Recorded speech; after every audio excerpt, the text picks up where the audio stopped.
दूर किशनपुर छोटे से गांव में मिट्टी की गलियां, खपरेल की छतें और चारों ओर खेत खलियान फैले हुए थे। उसी गांव की छोर पर रहता था शंकरलाल। शंकरलाल गांव का सीधा साधा किसान था, जिसने जिंदगी भर हल चलाया, मगर किस्मत की मार से कर्ज में डूब गया। साहूकार अमर सिंह का उधार उस पर पहाड़ बनकर बैठा था। घर पर उसकी भोली भाली पत्नी सिया, जो हर बात पर भगवान का नाम लेती, और उनका एक जवान बेटा किशन, जो गांव भर में अपनी मेहनत और जिद के लिए जाना जाता था। घर के आंगन में शंकरलाल अकेली खाट पर बैठा था और थोड़ी दूर पर उसकी पत्नी सिया भी बैठी थी, पर उसकी निगाहें बार बार शंकरलाल पर जाकर अटक रही थी। थोड़ी देर बाद वो रामलाल से कहती है, क्या हुआ जी, आप इतना सोच में क्यों डूबे हो? सब ऊपर वाला संभाल लेगा। अरे भाग्यवान, अब भगवान को कब तक संभालोगी? अब तो अमर सिंह हर रोज दरवाजा खटखटाता है, बोलता है खेत गिरवी रख दे, नहीं तो सब कुछ नीलाम करवा दूंगा। हमारा बेटा रोज पसीना बहा रहा है खेत में, तो इस बार खेती तो ठीक ही होगी, उसमें से सब चुका देंगे। खेती से कर्ज चुकता होता तो गांव का आधा किसान आज सड़क पर भीख नहीं मांगता होता। तभी दूर से कदमों की आवाज आती है। अमर सिंह आता दिखता है। अरे ओ शंकरलाल, कहाँ छुपा बैठा है? शंकरलाल घबराकर खाट से खड़े होकर कहता है, अमर सिंह जी प्रणाम। प्रणाम छोड़, मेरा रुपया कहाँ है? अब से कह रहा हूँ, उधारी उतार या फिर मेरा खेत मेरे हवाले कर। अमर सिंह जी, थोड़ी मोहलत और दे दो, इस बारिश ने धोखा दे दिया है। फसल चौपट हो गई है, अगली बार मेहनत करके सब कुछ चुका दूंगा। मुझे कुछ नहीं सुनना, तेरा यह अगली बार सुनते सुनते मेरे कान पक गए। गरीब की जुबान से निकली कसम ज्यों की त्यों टूट जाती है। सुन ले, अगर अगले महीने तक रुपया नहीं मिला तो तेरे खेत पर मेरा झंडा गाड़ दूंगा। आस पड़ोस के 2-3 गांव वाले भी चौपाल से लौटते लौटते शंकरलाल के आंगन पर रुक गए और तमाशा देखने लगे।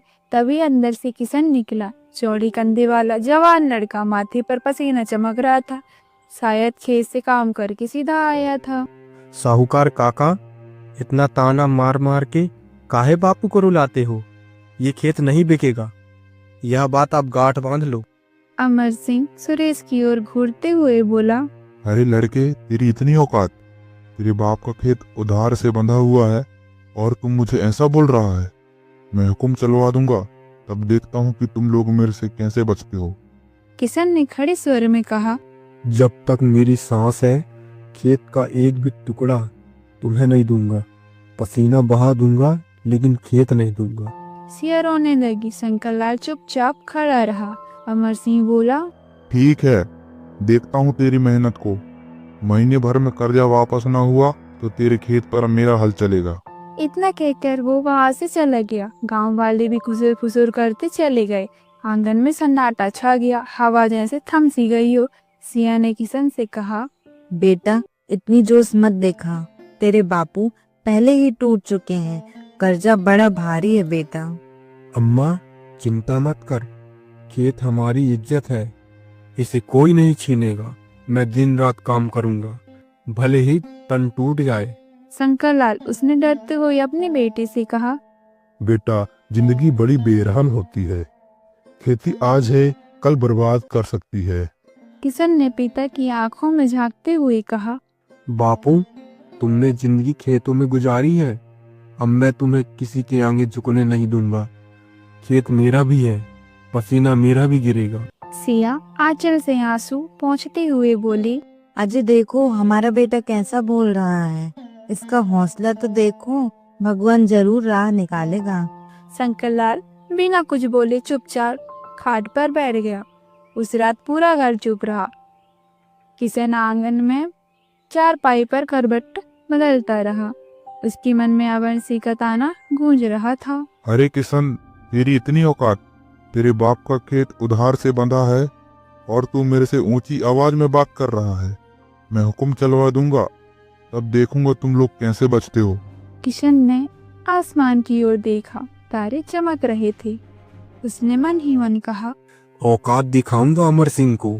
जिस खेत की मिट्टी से खेल कर बड़ा हुआ हूँ, वो मेरी जान है, इसे कोई नहीं छीन सकता। किशन की आंखों में आंसू थे मगर दिल में आग भी जल रही थी। दूसरे दिन सुबह का सूरज अभी पूरी तरह निकला भी नहीं था कि किशन हल लेकर खेत की ओर चल पड़ा। खेत के मेड़ पर ओस अभी भी चमक रही थी। बैल की रस्सी थामे वो मन ही मन अमर सिंह की बात याद कर रहा था।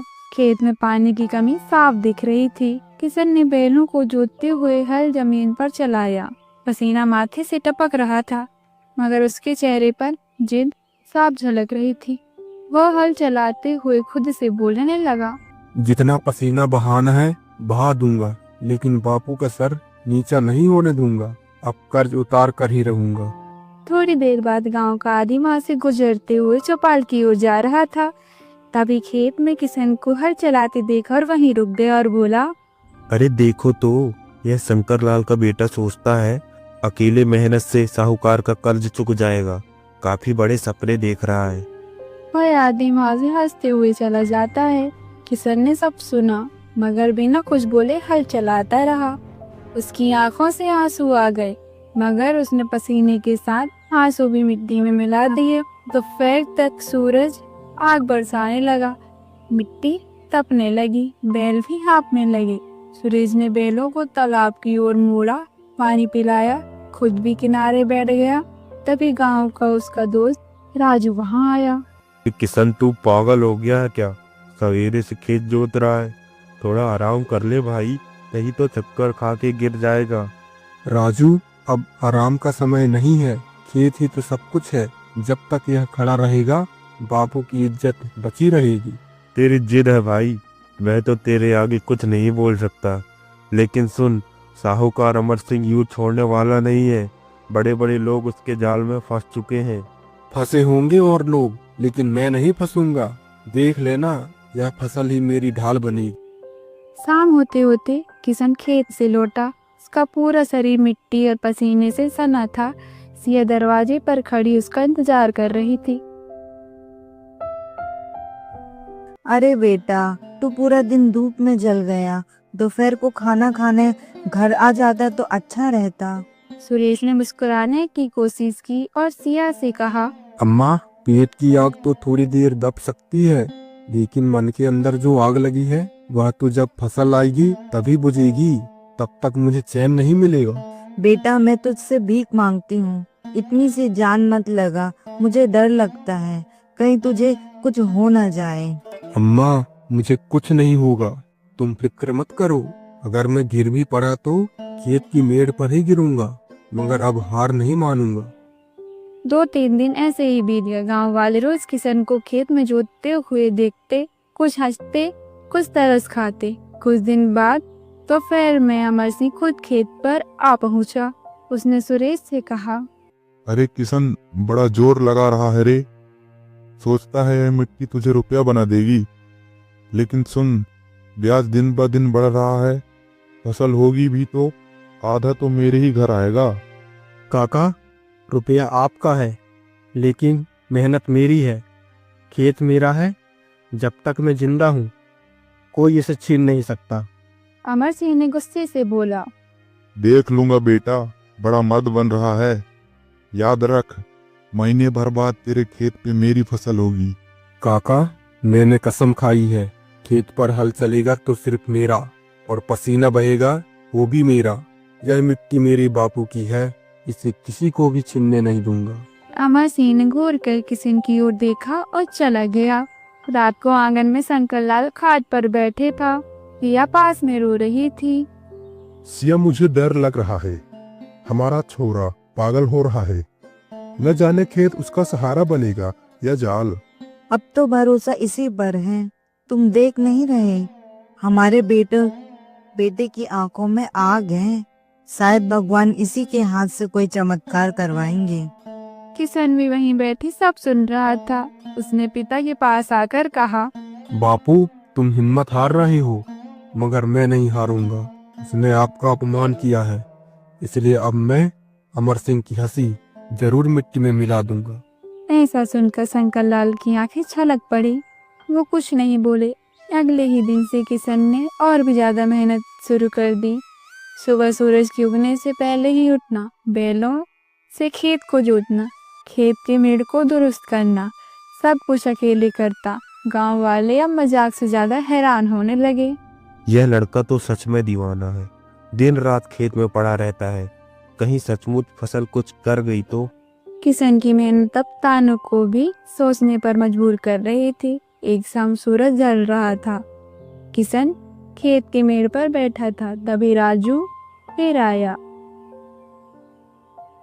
भाई तुझे देख के गांव वाले अब बात बदलने लगे हैं। लोग कह रहे हैं अगर मेहनत का फल मिलता है तो तुझे जरूर मिलेगा। किशन थकान से मुस्कुराया। राजू, यही तो मेरा यकीन है। मेहनत कभी धोखा नहीं देती। देख लेना, यह खेत हमें हरा भरा करेगा। शाम को किशन मिट्टी से सना हुआ घर लौटा। रात को सिया ने उसको खाना परोसा और वहीं बैठ गई। किशन अपनी माँ की आंखों में देखकर किशन ने कहा, अम्मा, यही हौसला चाहिए। देखना, एक दिन खेत लहलहाएगा और बापू का सर भी जरूर ऊंचा होगा। शंकरलाल खाट पर बैठे सब सुन रहे थे। उनके दिल में अब थोड़ी सी उम्मीद की लौ जल उठी। दूसरे दिन गांव के चौपाल पर बड़ी भीड़ लगी थी। पीपल के पेड़ के नीचे बुजुर्ग और गांव वाले इकट्ठा हुए। साथ ही गांव का सरपंच और साहूकार अमर सिंह भी वहाँ था। शंकरलाल भी वहाँ आ पहुँचे। अमर सिंह बीच में खड़ा होकर ऊंची आवाज में बोला, शंकरलाल का कर्जा सिर चढ़ गया है। अब पंचायत ही तय करे, या तो वह रुपया दे या उसका खेत मेरे नाम लिख दे। शंकरलाल सर झुकाए खड़ा था। सिया थोड़ी ही दूरी पर खड़ी थी, आंखों से आंसू बह रहे थे। किशन पास ही खड़ा था। सरपंच ने शंकरलाल से कहा, शंकरलाल, यह क्या है? तुमने सचमुच अब तक रुपया नहीं चुकाया है? अरे सरपंच जी, इतना पूछने की क्या जरूरत है? पूरा गांव जानता है यह खेत अब अमर सिंह का ही होगा। आज तक साहूकार का कर्जा कौन चुका पाया है? भीड़ में हल्की हंसी फुसफुसाहट हुई। यह सुनकर किशन गुस्सा होकर तेज आवाज में कहने लगा, चुप रहो सब। खेत अभी भी मेरा है। जब तक मेरी सांस चल रही है, कोई इसे छीन नहीं सकता। अमर सिंह उसकी ओर घूरते हुए सबको कहने लगे, अरे सुन रहे हो सब? लड़का बहुत बहादुरी से झाड़ रहा है। कहता है कि खुद को बेच देगा मगर खेत नहीं देगा। हाँ, बेच दूंगा मगर खेत नहीं दूंगा। खेत मेरी माँ है, कोई इसे छू भी नहीं सकता। अगले ही दिन फिर वही दिनचर्या, खेत, बैल, हल और पसीना। मगर अब थकान और बढ़ गई थी। किशन खेत की मेड़ पर गिर पड़ा। हाथ कांप रहे थे, सांसें तेज चल रही थी। उसी वक्त सिया खेत पर पहुंची।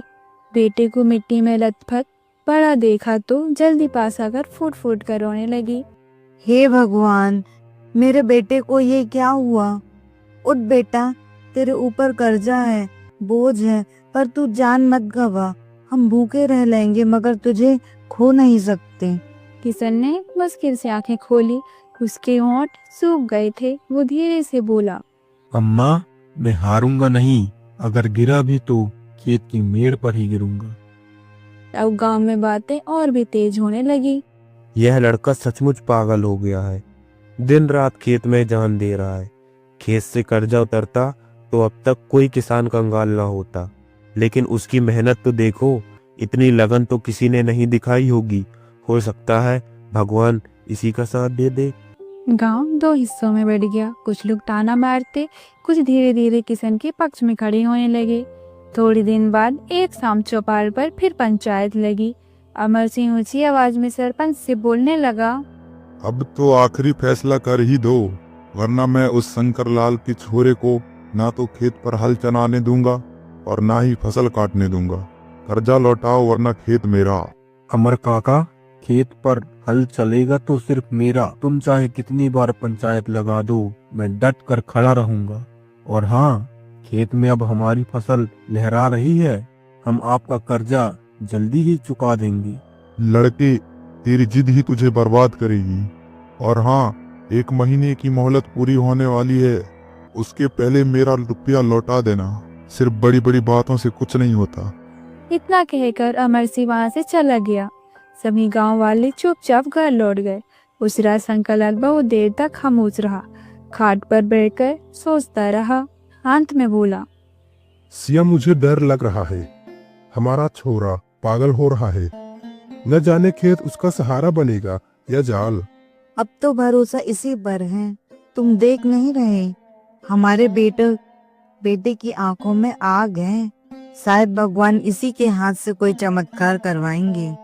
शंकर लाल ने लंबी सांस ली। अंदर से वह भी बेटे पर गर्व करने लगा। किशन रात को आंगन में खटिए पर लेट रहा था। उसने तारों की ओर देखा और सोचने लगा। हे भगवान, मुझे तोड़ मत देना। माँ बाप की इज्जत का सवाल है। खेत बचाना ही मेरी जिंदगी है। उसकी आंखें भारी हो गई, मगर दिल का बोझ नींद से भी बड़ा था। दूसरे दिन सुबह खेत की मेड़ पर खड़ा किशन दूर तक फैली हरियाली देख रहा था। गेहूं की वालियां हवा में झूम रही थी। चेहरे पर थकान के बावजूद संतोष दिख रहा था। हे धरती माँ, अब सब कुछ तेरे हाथ में है। अगर तूने साथ दिया तो अमर सिंह की चाल खुद मिट्टी में मिल जाएगी। इतने में राजू खेत पर आ पहुंचा। उसने हंसते हुए चारों ओर देखा और किशन से कहा, अरे वाह भाई, तेरे खेत की तो रंगत ही बदल गई। सच कहूँ, इतने हरे भरे खेत मैंने गांव में किसी के नहीं देखे। राजू, यह मेरी खून पसीने का रंग है। मैं तो दिन रात मिट्टी में घुल गया हूँ। हाँ भाई, गांव वाले अब धीरे धीरे तेरी तारीफ करने लगे हैं। कल ही चौपाल पर लोग कह रहे थे कि अगर मेहनत रंग लाती है तो किशन का खेत जरूर लहलहाएगा। ऐसा सुनकर किशन की आंखें चमक उठी। बेटा, तेरे खेत की खबर अब सब जगह फैल रही है। लोग कह रहे हैं कि फसल अच्छी होगी। भगवान तेरा साथ दे रहा है। अम्मा, यह सब तेरी दुआओं का असर है। मैं वादा करता हूँ, खेत किसी को नहीं दूंगा। शंकर लाल भी अंदर से निकल आए। लंबे समय के बाद उनके चेहरे पर मुस्कान दिखी।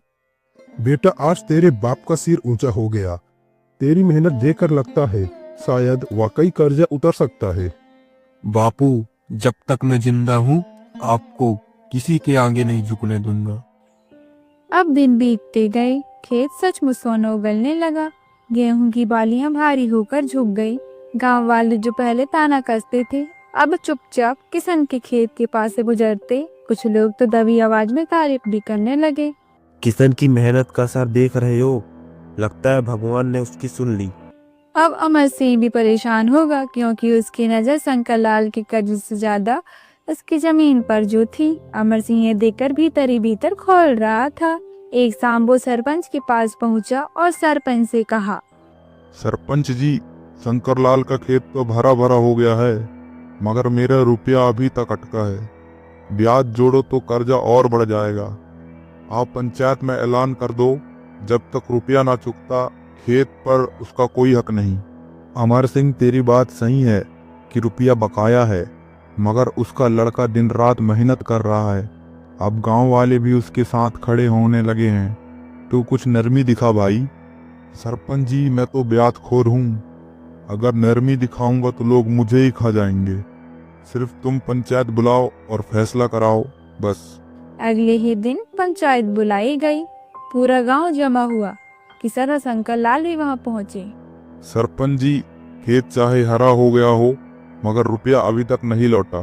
ब्याज जोड़ो तो 2 गुना कर्जा है। खेत अब मेरा होना चाहिए। अब जमीन के कागजात मंगवाओ और मुझे फैसला करके दो। काका का रुपया बड़ा होगा, मगर उससे भी बड़ा मेरा पसीना है। खेत मेरी जान है, मैं इसे कभी नहीं दूंगा। और वैसे भी महीनों की मोहलत में अभी 7 दिन बाकी है। देर में खुशबू रोने लगी। कुछ लोग किशन की हिम्मत की तारीफ कर रहे थे, कुछ अमर सिंह की बातों से डर रहे थे। तभी सरपंच ने अमर सिंह से कहा, अमर सिंह, जब तक फसल न बिके तब तक कैसे रुपया चुकाया जाएगा? अब थोड़ा इंतजार करना ही होगा। अमर सिंह ने आंखें तरेरी और सुरेश की ओर इशारा करते हुए कहा, ठीक है, मैं इंतजार कर लूंगा, लेकिन याद रखना, अगर 7 दिन के अंदर पैसा ना लौटाया जाए तो पंचायत खुद खेत मेरे हवाले करेगी। इतना कहकर अमर सिंह गुस्से में वहां से चला गया। पंचायत खत्म हुई। किशन खेत की ओर चला गया। वहां पहुंचकर उसने गेहूं की बालियां को हाथों से सहलाया और आसमान की ओर देखकर कहा, हे धरती माँ, अब सब कुछ तेरे हाथ में है। अगर तूने साथ दिया तो अमर सिंह की चाल खुद मिट्टी में मिल जाएगी। उस रात किशन खेत से घर जल्दी आ गया और कई दिनों बाद शंकरलाल, किशन और सिया तीनों साथ खाना खा रहे थे। तब सिया बोलती है, बेटा, अमर सिंह बहुत चालाक है। मुझे डर है कहीं वो फिर कोई जाल न बिछा दे। अम्मा, जाल चाहे कितना भी बड़ा हो, मेहनत की तलवार उसे काट देगी। तू बस दुआ करती रह। किशन, आज पहली बार मुझे लग रहा है कि तू सचमुच खेत बचा लेगा। बापू, यह सब तुम्हारी दुआ और अम्मा का आशीर्वाद का कमाल है। अब यह फसल ही हमारी ढाल बनेगी। जब तक यह फसल खड़ी है, हमारे हौसले भी खड़ी रहेंगी। 2 दिन बाद किशन अपने बापू और अम्मा को खेत दिखाने ले गया। खेत में सुनहरी फसल लहरा रही थी, गेहूं की बालियां झूम रही थी, हवा में उनकी खुशबू पूरे गांव में फैल रही थी। अम्मा, बापू, देखो, मेहनत रंग ले आई। यह खेत अब हमारी इज्जत वापस करेगा। बेटा, तेरी मेहनत देखकर आज सीने की आस बंध रही है। मैं बाप होकर भी बापू, ये खेत तुम्हारी जान है, तो मेरी भी जान है। इसे कोई नहीं छीन सकता। उस दिन से फसल कटनी शुरू हुई। जो पहले ताने कसते थे वही अब उसके साथ खड़े थे। कटाई के बीच राजू ने किशन से कहा, भाई, अब तो तेरे खेत की फसल देख के गांव वाले भी दांतों तले उंगली दबा रहे हैं। अब वो साहूकार चाहे जितना मुंह फुलाए, अब उसकी नहीं चलेगी। राजू, अभी असली इम्तिहान बाकी है। मंडी में अच्छे दाम मिलना जरूरी है, तभी तो कर्ज उतरेगा ना। अब गेहूं कटाई हो चुकी थी। 3 दिन बाद किशन गेहूं की सभी बोरियां बैलगाड़ी में रखकर मट्ठी की ओर रवाना हुआ। व्यापारी किशन के गेहूं तोल रहा था। किशन के दिल की धड़कन तेज हो गई। व्यापारी ने गेहूं देखकर कहा, भाई, ऐसा गेहूं तो पूरे इलाके में किसी के पास नहीं है। इसका तो अच्छा दाम मिलेगा तुम्हें। ऐसा सुनकर किशन की आंखें चमक उठी। हे भगवान, अब बापू का सिर ऊंचा होगा। अब कोई हमें ताने नहीं मारेगा। उस दिन शाम को पूरा गांव पंचायत चौपाल पर इकट्ठा हुआ। किशन, शंकरलाल और सिया भी पहुंचे। अमर सिंह पहले से ही वहां खड़ा था। उसने पंचायत से कहा, सरपंच जी, आज फैसला हो जाना चाहिए। कल आखिरी दिन है मोहलत का। यह सुनकर किशन आगे बढ़ा।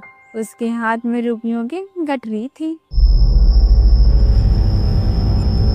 अमर सिंह काका, यह रहा पूरा रुपया। अब बोलो, यह खेत किसका? भीड़ में सन्नाटा छा गया। सबकी नजरें साहूकार की ओर टिक गई।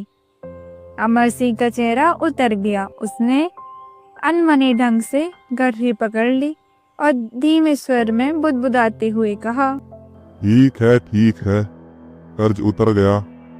वाह किशन, तूने साबित कर दिया, मेहनत से बड़ी कोई ताकत नहीं होती।